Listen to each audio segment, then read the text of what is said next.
tighter the context, the higher the performance of the team. Here's the thing about core values. There's a big misconception in core values. Core values, like you've seen like these, like there's a list of things, Okay, so I'll give you some recommendations. First of all, there's an amazing book called Good to Great. Have you read it? Oh, it's brilliant, right? So, Good to Great just looked at what the most successful companies on the planet had in common. And one of them was every single great performing team, rather than business, has a set of core values. Now, this is where the challenge in core values has come. I see a lot of businesses meaning well, but messing this up. Core values, you see that like they post it on their wall. And they're gonna announce it to all the clients. Core values can be client-facing, but were originally designed to be team-facing. They're not. It doesn't mean that they can't be seen by the clients, but core values are there so that the team knows within the rules how to operate. So core values are there to protect us from ourselves. To set boundaries like you would before you went onto the soccer field, or wherever it is. These are the rules to play this game. So they're internal facing. This is the biggest breakthrough with core values that I got. So this is that they are an internal tool. That doesn't mean that external people can't see them, but they're an internal tool. Now that's going to change the phrases. So these are not powerful phrases for core values. Okay, so let me give you the definition. 6 to 10 statements. 6 to 10 statements, less is more. Trust me on this. For me, the hardest thing in the world was keeping our core values to 7. I just wanted I had 12 up there, and no one remembers them. The less is more. If I could push you to have 6, no more than 7. I don't know why. 7's is like as low as I can go, but 7, no more than 7. Don't do it. No one's going to remember them, promise. So don't do it. And the next thing is, so 6 to 10 statements. These are not powerful core values. In this team, we perform our duties with integrity. Integrity is a great concept, but what integrity for you is a completely different definition for me. And what do you mean by integrity? Like, does integrity mean that you stand up for the team? What do you mean by that? Or things like those type of words like that. What's another one like that? Authentic. Yeah, or authentic. Like what the hell's? What did you say? Honor. Like honor, authentic. Like authentic. Like what does that mean? Like honor. I do my duties on. Like they are too broad. So this is, it doesn't sound sexy, but the more descriptive the core value, the more it'll hold the team accountable. The reason we have all this stuff, which sounds like quite, I don't know if you guys agree with me here, but like sometimes when you do this, it sounds like this team's got like, there's a lot of rules here. There's meetings and there's to-dos and there's this and that. So here's the thing. The tighter the context, the higher the performance of the team. Okay. So what we're trying to do here is the tighter the context, the higher the performance of the team. And as a male, I would say, I always joke, if I didn't have the businesses make me a better make me a better person. I have to be a better person to hold that context of my businesses. Being married makes me a better person. Having a child makes me a better person. If I didn't have a wife or kids or like big business, like I'd probably lie on the couch and watch football all day with big bags of crisps, I'd probably be overweight. You know what I mean? Because like you got no accountability. It's the same with your teams. It's like the more accountable the team is, and everyone thinks from a core values perspective, as the leader, guys, by the way, like we mess up too. We also break rules in the core value. The core value is there to protect us from ourselves. It's not like the leader pushing, like it's like, oh, this is how everything, like that's not good. Core values are, we're trying to protect ourselves from ourselves. So what else can I say about core values? Okay, so these are statements that are powerful core values. Start with these 2 sentences. First of all, and I want to ask you guys this in a moment, How do I know when it's rocking in here? When the business is great, like when things are going well, how would I know? What's happening in the team? Like what? Lots of energy. Okay, cool. So we have great energy. We have high energy. It's a great one. What did you say? They're having fun. Yeah. So rule number 9. Rule number 9 is one of our core values. Yeah. I don't take myself too damn seriously in my business. BJ Palmer's rule number 9. We have rule number 9. Like most people don't even know what it is, and then that's a teaching environment. They're like, "What's rule number 9?" CA comes and like, I teach in BJ Palmer. I don't take myself too damn seriously. What else? What else? Like for me, I know it sounds lame, but like when we were hugging and high-fiving, when I'm on shift, it was just I just knew things were going well. You know, when we're communicating, I'll give you a couple that are.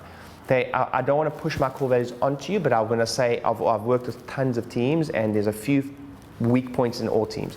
So that's where you start. You're like, if you have to think, what else is going well here, you know? And you can have a few fluffy things in there, like when you know, how would I tell that this like is going well? It might be something as simple as, you know when I know we're rocking? When I walk in here and everyone's here early and we've cleaned up and the place is spotless, I just feel like we're on fire. You know, that might be for you. The other sentence you ask, okay, so if you don't have a team already, you can just come up with core values as the leader. If you do have a team, you need your team to contribute. So the next question, which is so powerful, is what really, really pisses you off? What pisses you off in the team that's not happening? So for me, when I think of that question, I am a weirdo when it comes to being on time. I'm irrational about it. I shouldn't lose sleep over it. I do.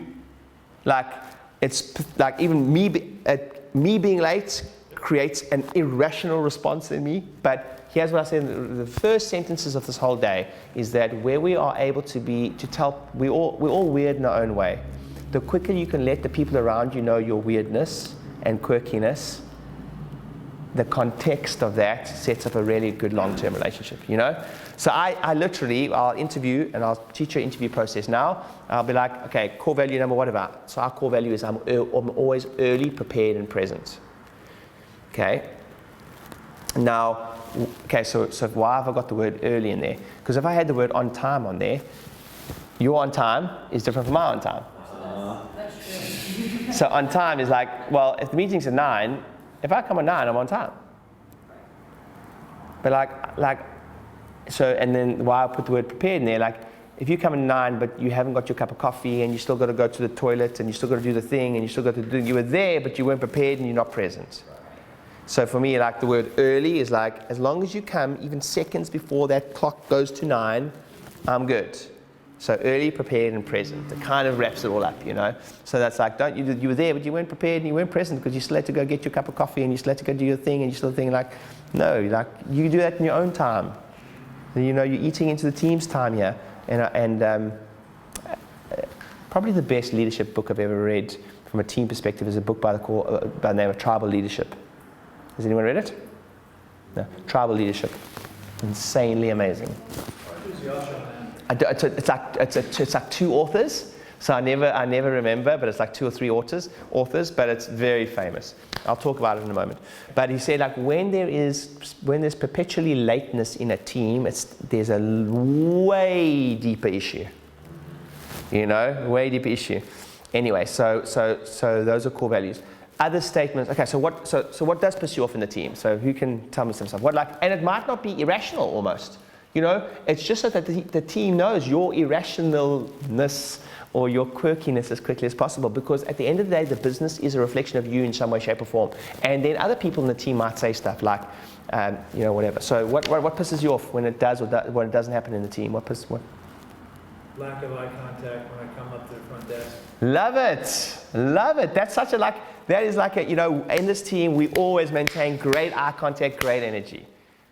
Because it pisses me. I know what you mean. You know, like when you're doing your sub goal, your huddles before the shift, after shift, and then this drives me nuts. If my CAs doesn't have a book with them and they're not taking notes, it just drives me nuts because there's no way you're going to remember everything that I said. You know, no, I got it. No, you don't got it. The weakest ink is stronger than the strongest memory. The weakest ink is stronger than the strongest memory. So what else? What pisses you off, Josiah? Drama, cool. So I've had that come up before. So it's like the core value could be something like, when we come to work, where possible, because not always possible, because we do have personal lives, all of us, but we leave our dramas at the door. So we had one, at one point we had one, that we leave our shit at the door. And we're there so we can be present and serve. So we leave our shit at the door. How about this? How many of you guys love it when you walk in, how you greet each other in the morning? How do you guys love it when you walk in the morning, you go, hey guys, how's it going? And someone goes, oh, fuck, awful. I'm just feeling tired. And and you just want to your spirit is like, I'm here to take on the world and and then you walk in and it's like, Right. It's like comes like I get it, and sometimes you need to chat about it, and life happens. I used to be very hard with stuff like that, and I think I actually read an article once saying having a daughter makes you a better boss, because Emma's I've had to learn. Emma's she's so sensitive, and her doll, whether it's got a blue freaking onesie on or it's like a big thing, and you got to be so patient and So I used to be hard at things like that, but I've softened a bit. But but that's something like that you would want in your core values if that is so important to you. What else? What about something simple like not cleaning up after yourself? So we have multi-doc practice. So all the face paper, some docs, it's like,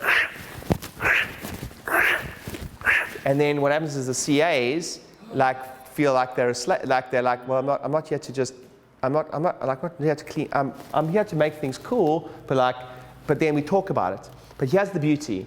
The beauty of this whole thing is actually the discussion that happens around coming up with your core values. Because you'll find out so much about each other. Because it'll be like, I didn't know that irritated you. I'm like, yeah, fucking hell, I hate it when you're late.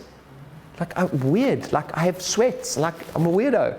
Anyone that you can work with me for seconds and you'll know that. Rachel, I was here stupidly early this morning. Yeah, I think I was supposed to get here at 8 and I got here at 8:02 and I saw him at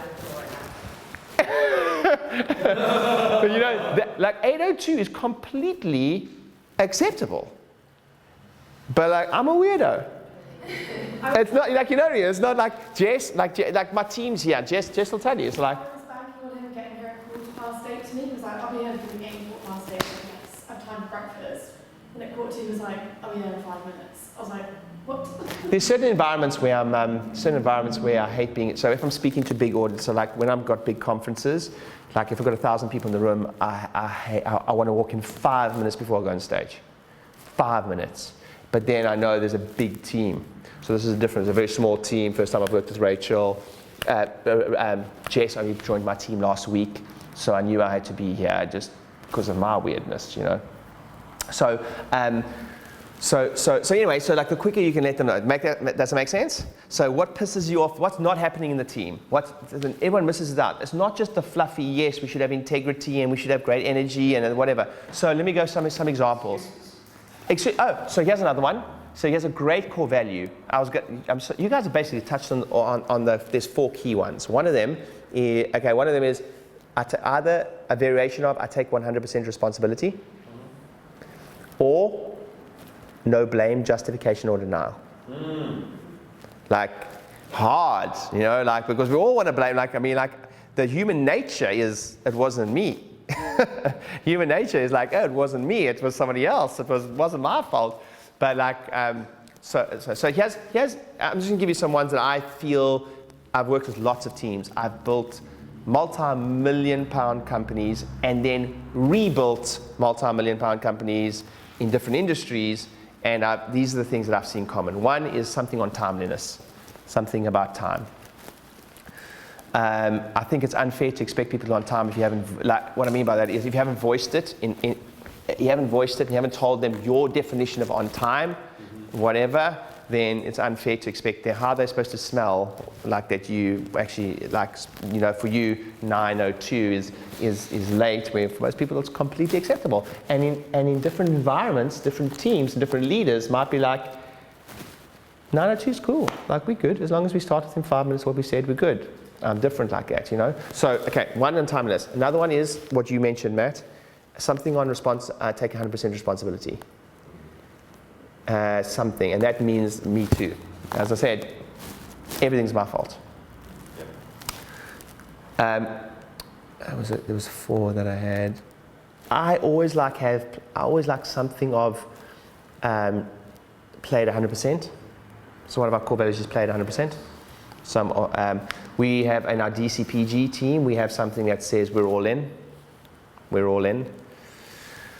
That's always and the 4th one is every team I've ever worked with in the history of mankind, and I truly believe every single team, doesn't matter how good we get at it, we still can't get it. It's like this elusive thing that we'll never get, and that's communicating effectively in the team. Yeah. Like, Because my thing that pisses me off is when I have to tell, like, we've already talked about this, why are you asking me about it, or what, like, we literally just talked about this. cool, so you might need, so for your, what your core value is like, actually a little bit more of like, you need 360. You need 360 like acknowledgement. Yeah. So I've designed so many core values. So then you see how specific I am about the core value though. So the core value then becomes you must always think about how do I finish a sentence. We always communicate and acknowledge that we understood.